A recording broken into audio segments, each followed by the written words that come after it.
Hello friend, मेरे channel में आप सभी का स्वागत है। तो आज हम शुरुआत कर रहे हैं दिवाली की सफाई। तो सबसे पहले शुरुआत होगी हमारे मिट्टी की चौके से। यहाँ पहले इसको पूरा मिट्टी विट्टी है इसका पूरा साफ़ करेंगे, क्योंकि बहुत ज़्यादा मिट्टी विट्टी हो गया है, दीमक जो होती है वो लग चुकी है। क्योंकि बारिश के महीने में जब ये सीढ़ी सीढ़ी मिट्टी होती है तो हमेशा दीमक लग जाती है। तो यहाँ जो सामने आप देख रहे हो, मैंने ये दीवार भी थोड़ी थोड़ी गोबर मिट्टी से लीप दी थी, और इससे फिर मैंने जब बारिश हुई तो मैंने छुटा दिया, क्योंकि इससे नोना लग रहा था। नोना समझते, जैसे ईंटों में घुन जो होता है, एक नोना बोलते हैं हमारे यहाँ, वही लग गया था, जिससे ईंटें बहुत ज़्यादा ख़राब हो रही थी। तो मेरे हस्बैंड ने बोला इसको हटा देना, अच्छा नहीं लग रहा। तो मेरा जो चौका है पहले छोटा सा था, मैंने सोचा एक एक ईंट बना के बढ़ा के इसको थोड़ा बड़ा करूँगी, क्योंकि जब भी खाना बनाने के लिए बैठती थी तो 2 लोग नहीं बैठ पाते। कभी कभी मेरे हस्बैंड भी आ जाते चूल्हे पे हाथ सेकने के लिए, तो बैठ नहीं पाते। तो मैंने फटाफट एक एक ईंट यहाँ पे लगाई, और जो बची हुई मिट्टी थी, जो बारीक मिट्टी थी, वो मैंने इसी की सांसों में भर दी थी। बड़ी बड़ी जो गिट्टियाँ थी, जैसे ये ईंट की गिट्टी है, थोड़ा मुझे यहाँ पे ज़रूरत पड़ रही थी, तो मैंने इसे जो बारीक बारीक है वो मैंने सब सांसों में भर दी है। जो अभी देख सकते हो ऐसा इसका फाइनल लुक हुआ, थोड़ा सा बड़ा हो गया। तो यहाँ पे मैंने फटाफट लिया भूसा और मिट्टी। ये वाला जो मिट्टी है, ये है मेरे यहाँ का चंबिल वाला मिट्टी, जिससे हम बनाएंगे चूल्हा। इसको चीका मिट्टी बोलते हैं। पहले की औरतें ना इसी मिट्टी से सर धुलती थी, और सही बात है, पहले जब औरतें मिट्टी से इससे सर धुलती थी ना, तो उनकी उम्र के हिसाब से बाल सफ़ेद होते थे। लेकिन अब तो यहाँ 2-2 3-3 महीने के बच्चे के बाल सफ़ेद हो जाते हैं। तो ये मिट्टी पहले बहुत ज़्यादातर लोग इसी से नहाते थे, धोते थे। तो मैंने सोचा हर बार चूल्हा मेरा टूट जाता है, तो मैंने सोचा इस वाली मिट्टी से चूल्हा बनाएंगे। तो इसे हमने साइड में रख दिया है। अब कर लेते फटाफट गोबर मिट्टी का सालन, लेसने के लिए। अभी इसमें थोड़ा सा मैंने भूसा गोबर डाला हुआ है। अभी इसको मैं मोटा मोटा लीपूंगी। तो ये मिट्टी रखी साइड में, तो इसे तब इसको अच्छे से लीपूंगी लाल गोरी मिट्टी से, दिवाली के एक दिन पहले ही। तो यहाँ पे मैं मोटा मोटा लीपने के बाद आप फाइनल लुक देख सकते हो, ऐसा बनकर रेडी हुआ है। कमेंट में ज़रूर बताना आप लोगों को कैसा लगा है। अब पहले ये छोटा था तो बैठ नहीं पाते थे, तो मैंने इसमें बढ़ा दिया है। तो अब ऐसा है कि 2 लोग बैठ जाएंगे, अच्छे से हम खाना बनाएंगे। उसके बाद हमने करेंगे रात की खाने की सुबह की खाने की तैयारी। सुबह बनाएंगे हम मूली के पराठे। तो मैं रात को ही सब तैयारी करके रखूँगी, क्योंकि सुबह इतना टाइम नहीं होता। 7:30 बजे इन सबके स्कूल होते हैं, हस्बैंड जी भी चले जाते। तो अगर मैं ये सब सुबह करूँगी तो शायद है कि मैं सुबह इनको जल्दी नाश्ता नहीं बना के दे पाऊँगी। तो यहाँ पे मैंने मिक्सचर में उसे अच्छे से घिस लिया है, मूली, प्याज, हरी मिर्ची को और अदरक को।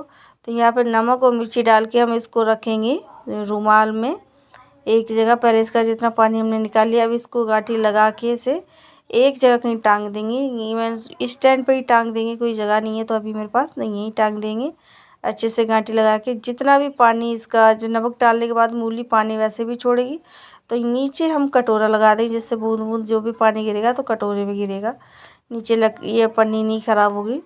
रात भर रखने के बाद इसको ऐसे ही रख देंगे। उसके बाद तैयारी करेंगे हम जो मूली के बचे हुए पत्ते, जिसकी हम भुजिया बनाएंगे, जो मुझे अच्छी लगती है दाल चावल के साथ, बहुत अच्छी लगती है। तो ज़्यादा नहीं थे मूली के पत्ते, थोड़े से थे, तो मैंने फटाफट इसको अच्छे से साफ़ किया और बारीक बारीक काट के इसे एक टैनिए में रखिए, इसको टैनिया बोलते हैं। इसे अच्छे से इसको धो लेंगे।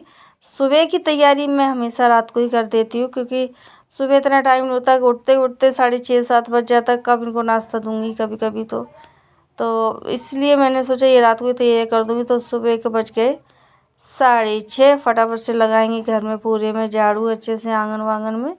और थोड़ी हल्की हल्की ठंड भी हो गई यार, मुझे स्टोव लेके आना पड़ा। पहले तो मैं ऐसे ही आई थी, जब मुझे लगा ठंड नहीं लगेगी, जब मैं घर से बाहर निकली ना आंगन में, तो हल्की हल्की ठंड सी लग रही थी। ऐसा लग रहा था जैसे कोहरा कट रहा है। तो मैं आपको अभी बाहर बालकनी का एरिया दिखाऊंगी। सच में थोड़ा थोड़ा सा कोहरा हो गया था सुबह ही। तो फटाफट से हम लगाएंगे पूरे आंगन में झाड़ू। इसको झाड़ने के लिए बैठो तो इतनी जगह हो जाती है, बरसात में एक पैर रखने की जगह नहीं मिलेगी। तो यहाँ पे पूरा आंगन अच्छे से झाड़ने के बाद चलेंगे हम बालकनी की तरफ। आपको दिखाते हैं यहाँ से। ये देखो, ये सब फ़ोन चला रहे हैं आराम से, इनको फ़ोन की ज़रूरत है। तो यहाँ देखिए थोड़ा थोड़ा कोहरा देखा। तो यहाँ से अब करेंगे अंदर वाले रूम की सफाई, बरामदे की और बाहर वाले की आंगन की सफाई हो गई है। बर्तन मैं रात को ही धुल के रख देती हूँ, सुबह के लिए मैं नहीं रखती हूँ। कभी कभी ऐसा होता है जब अगर तबीयत ख़राब है या कुछ और बात है तो इसलिए मैं कभी कभी रात को नहीं धोती, नहीं हमेशा मैं रात को ही बर्तन धुल कर रख देती हूँ।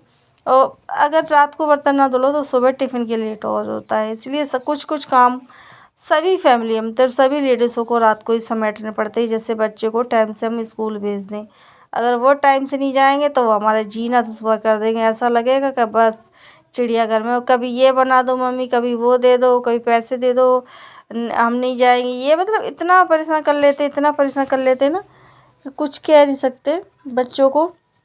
इसीलिए कुछ सारे जैसे बड़े बड़े काम, इनके ड्रेस है, जूते हैं, बर्तन है, कुछ खाने का जैसा कुछ सोचा है कि हम अगले दिन ये बनाएंगे तो उस हिसाब से हमें तैयारी पहले से ही करनी पड़ती है नाश्ते के लिए। तो यहाँ पे ये तो सब तीनों के तीनों लगे थे फ़ोन में, तो मैंने फटाफट से अपने रूम की अच्छे से सफाई करी। बालकनी मेरा पूरा ना घर के बाहर मैंने कई वीडियो में दिखाया भी, ये पेड़ है तो क्या होता है जैसे हवा हवा चलती तो सारे पेड़ पौधे के जो ना पत्ते पेड़ के पूरी बालकनी में आ जाते। तो मैंने कहा चलो आज इसे भी साफ़ करूँगी सही से। तो चली मैं अंदर बालकनी की साइड, तो देख रही थी बहुत अंदर से लग रहा था यार, तक गंदा कर देता है ना कि सुबह सुबह दिमाग और ख़राब हो जाता है। इस पेड़ को कई बार तो मेरे बच्चों ने ही काटा है ऊपर जा जा के मतलब हमारे घर में उसकी जो डंगारी है ना वो आ जाती है, तो पूरा डर लगता है कभी सांप बिच्छू। अब डंगारी घर की छत पे रहेंगी तो कीड़ा मकोड़ा सी सांप बिच्छू ज़रूर आ जाते हैं, वो कई बार आ भी गए हैं। इसलिए मतलब हमने खेत वालों को बोल के उसके जो डंगारी थी वो सारी साफ़ करवा दी, जैसे कीड़ा मकोड़ा ना घर में घुसे। एक बार तो पूरा डायरेक्ट मतलब ऐसा छलांग मारा ना छत पे, मतलब डांगरी थोड़ी सी थी, मतलब ऐसा तो होगा एक हाथ की दूरी, वहाँ से सीधा छलांग मारी और वो हमारे छत पे आ गया। कभी कभी तो बंदर भी आ जाते हैं यार, सुबह सुबह उनका नाम लो ना, सुबह वो बंदर भी आके परेशान करते। इसलिए मुझे जब भी सब लोग घर से चले जाते हैं तो मैं ये बालकनी का गेट हमेशा बंद करके रखती हूँ। कई बार तो डर भी लगता है, एक बार तो बंदर यहीं से मेरा जो मिट्ठू था पकड़ा गया था इसी बालकनी से। तो करेंगे तैयारी अब पच के फटाफट पराठों की। तो यहाँ पे मैंने आटा गूंद लिया है, गूंद रही हूँ सॉरी। और यहाँ पे ये जो पानी जो इसका निकल गया, देख सकते हो कितना सूखा सूखा हो गया है। मूली जो हमने घिसी थी, मूली प्याज। तो यहाँ पे आटा तैयार हो गया है, अब बनाएंगे फटाफट से चाय। पहले करेंगे हम अपने लिए पानी गर्म। यहाँ पे तेल रख दिया है कढ़ाई में भुजिया बनाने के लिए। तो ये लहसुन और मिर्ची मैंने रात को ही काट दी थी, जैसे मैंने आपको वीडियो में दिखाया। इसे फटाफट से इसमें डालेंगे, और ये धुल के रखी थी तो इसे दिक्कत नहीं हुई, तो मैंने डायरेक्ट इसको डाल दिया। इसमें हम कुछ ज़्यादा ऐड नहीं करेंगे, कई लोगों का तरीका अलग होता है, कुछ लोग दाल में भी बनाते हैं, कुछ अलग अलग तरीके से कई जगह बनता है। कुछ लोग तो ऐसी खड़ी मतलब ऐसे ही पत्ते को काटते भी नहीं और डायरेक्ट ऐसे ही बना लेते हैं, उन लोगों को वैसा पसंद है। हम लोग तो यहाँ पे मैंने अपना पूरा पानी निकाला, वही थोड़ा सा गर्म पानी, पूरा नहीं और 1 गिलास पानी निकाला सॉरी। और करेंगे चाय की तैयारी। तो यहाँ पे सबसे पहले हमारे यहाँ ना यूपी में नमक वाली चाय पी जाती है, कहीं कहीं मतलब हमारे टावा में कोई कोई नहीं पीता है, लेकिन मेरे जितनी नॉर्मल जहाँ भी मैं रिश्तेदारी में गई हूँ अपनी फैमिली के भी तो वहाँ सब चाय में नमक डाल के ही पीते हैं। तो खट्टी मीठी सी चाय कर देते हैं, अच्छी भी लगती है, ऐसी बात नहीं है, एक बार आप लोग भी ट्राई करना। तो इस भुजिया में मैंने डाली सिर्फ नमक और हल्दी, और कुछ नहीं डालना है मुझे, बस थोड़ी सी फ्राई करनी है। तो मैं आपको दिखाती हूँ मेरा आलू का पराठा कितना अच्छा बन के रेडी हुआ है। देखिए बिल्कुल भी कहीं से नहीं फटा। इस तरीके से अगर आप मूली गाजर किसी के भी पराठे बना रहे हैं ना तो उसका पूरा जो पानी वो निकालना पड़ता है, तब जाके पराठे अच्छे बनते हैं। तो सबसे पहला पराठा बना के मैंने इनको दिया है, क्योंकि इनको लेट हो रहा था, 5-10 मिनट बचे थे इनके पास। तो कह रहे कि ठीक है जल्दी जल्दी कर लो। भुजिया उन्होंने नहीं ली कि मुझे तो अच्छी नहीं लगती, तो मैं खा रही तुम खा लेना। तो इसे ही बताओ, तो मैंने अपने लिए बनाई, मुझे बहुत अच्छी लगती है। तो ये जो आप पराठे देख रहे हो ना, ये तिनकोर वाले, ये मेरे जो मास्टर है ना, ये इसको चाहिए, इसको गोल पराठे नहीं चाहिए, ऐसे गोभी का पराठे नहीं चाहिए, मुझे ऐसे पराठे चाहिए। तो भाई यहाँ पे मेरा सारा काम हो गया है, पराठे भी बन के रेडी हो गए। चाय आज मेरी दूध फट गया यार, तो चाय में दूध जैसे ही डाला तो दूध फट गया। इस वजह की फिर हमने काली चाय बनाई। इन दोनों को किया रेडी। ये दोनों हो गए रेडी करने के बाद इनको भेजेंगे स्कूल। फिर उसके बाद बहुत सारे घर में काम है। दिवाली चल रही है, जैसे कि इस ब्लॉग को बनाने में कितना टाइम लगा सोचिए आप। ये दोनों पता क्या कह रहे थे, हमें पैसे दो। मेरे पास पैसे नहीं थे खुले, तो आज मैंने इनको पैसे नहीं दिए। ये पीछे जा रहा है ना, ये इसको तो जरूर चाहिए, किसी को दो चाहे ना दो, इसको दो। ये लोग के वक्त अगर मम्मी दे दो तो अब है ही नहीं तो कहाँ से दे दूँ। इनको करेंगे टाटा बाय बाय, फिर करेंगे घर का गेट बंद। 14 तारीख हो गई दिवाली, 2-3 और दिन रह गए, वो सफाई करेंगे। आज रजाइयाँ निकालेंगे, पूरे पक्से वक्से से सफाई करेंगे। एक दिन करते रहेंगे हल्का हल्का। बस इस ब्लॉग को हम यहीं करेंगे खत्म, इसको करेंगे टाटा। चलो निकलो, बाय। 50 मिनट पहले तो ये बताना कमेंट में, हम मेरी शक्ल इन बच्चों से मिलती है कि नहीं, किससे मिलती है बताओ। इधर आ जाओ, इससे मिलती है, देखो इससे मिलती है नहीं, इससे मिलती है मेरी शक्ल। ये पे पापा पे गया है। तो बस इस ब्लॉग को करेंगे ये खत्म। न्यू ब्लॉग, तब तक लिए टाटा बाय बाय। चलो स्कूल